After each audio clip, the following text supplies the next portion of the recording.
বাবুরা, ঈদ উল ফিতরের অনেক অনেক শুভেচ্ছা, ঈদ মুবারক। আর ঈদের নতুন চাঁদের মতো তোমাদের যেমন একটা নতুন কিউট গার্লফ্রেন্ড আসুক। আর গার্লফ্রেন্ড যদি না আসে, চিন্তার কোনো কারণ নাই, বাগি প্যান্ট আর অগে জুতি পরে ফেলো, গার্লফ্রেন্ড হয়ে যাবে, কোনো চিন্তা নাই। আর তোমাদের জন্য এত চিন্তা করি, তাই জন্য তোমাদের সাবধান বার্তা নিয়ে আসলাম তোমাদের জন্যে।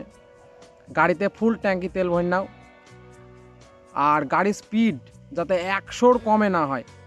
গাঁ সকল সময়, কোনো সময় আসতে হবে না। ভিড় দেখলি 90, তার নিচে যেন নাই হয়। আর বাড়ি থেকে যখন বাইক বের করবা, আব্বাকে বল দিবা জমি বিক্রি হোক, লোন নিয়ে হোক, গয়না বিক্রি করি হোক, 5-7 লাখ টাকা জোগাড় করে রাখতে। আর বাড়িতে যদি টাকা থাকে, কোনো চাপ নিবা না, হুঁকি চালাবা গাড়ি। কদিন থেকে দেখছি দুপুরবেলায় যাহাই রোদ পড়ছি, সেই জন্য কী করবা, সবাই কালো জামা পরবা, ফুল ব্ল্যাক। তাহলে কি হয়, গরমটা কম লাগবে, পুরো ব্ল্যাক প্যান্থার লাগবে, আর মেয়েরা সঙ্গে সঙ্গে পটে যাবে।